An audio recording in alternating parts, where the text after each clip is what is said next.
Yeah, the best way to stop someone being funny is to say you have to get up in front of people and be funny. So, and I don't have time to be funny. I've been told I've got 5 minutes. So I'm glad Reshma gave you all the laughs beforehand, because that's it. No more after here. Okay, very quickly, I want you to give me hands up if you want to be happy. Hands up if being happy is on your to-do list, is something you want. Okay, good. Hands up if you want to be successful. Is being successful something? Good. All right, good. 2 hands up if you want to be happy and successful. Who wants to be happy and successful? Yay! Yes! Who wouldn't want to be happy and successful? Who wouldn't want both those things? Who indeed? I'm 32, and I'm living the dream life. You know the dream life. You know the one when you're growing up that your parents are telling you you're to aim for. The perfect partner, tall, blonde, blue eyes. Tick. The perfect apartment, Victorian conversion, southwest London, 2 bedrooms, 3 bathrooms, original floorboards. Perfect apartment.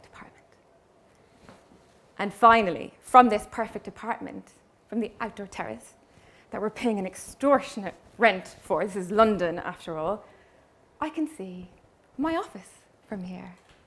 Well, I can see the chimneys, because I'm working somehow, after my journey of law and construction, I've ended up at the Battersea Power Station development.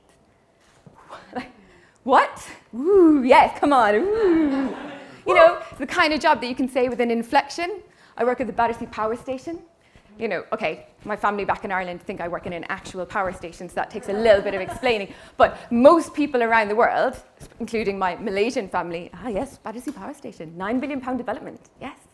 And they're paying me some of the very small amount of those £9 billion to pay my extortionate rent on this London apartment to give me the dream life. Yes, it was a dream. Except for me, it was kind of a nightmare. I mean, literally.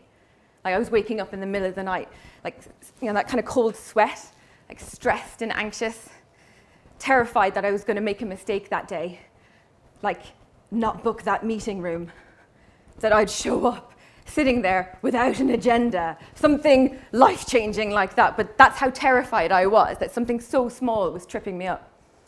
I was spending my days convinced, like worked up in knots, that someone was going to come along and tap me on the shoulder and say, "We realized you have no idea what you're doing, and we'd like you to leave." That didn't happen, obviously. And it didn't matter how much feedback I got. It didn't matter how many times people reassured me. I was torturing myself. I'm 5 months into my dream job. I'm in the car being driven to work in this beautiful Mercedes. This should be a dream. But all I can think about is that sinking dread in the pit of my stomach. Please don't stop. Please keep going. But he stops the car.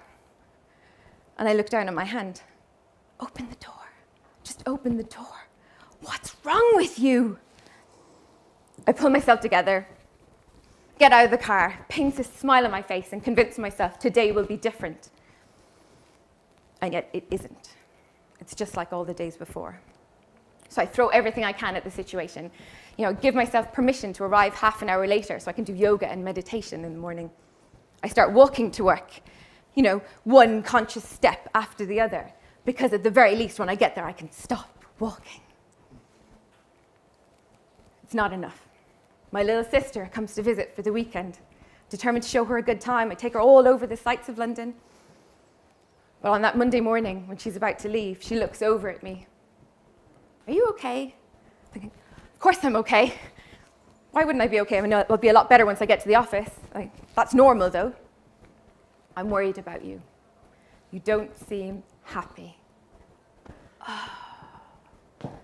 My little sister, worried about me and my happiness? The only thing worse than that is the thought that runs through my head. Happiness? What does happiness have to do with it? I'm successful. Happiness or success? Can we have both? I chose to do that for myself. I'm sure a lot of people in this room would choose to do that for themselves too. If you haven't defined happiness for yourself or defined success for yourself, could you add happiness to that definition today? Thank you.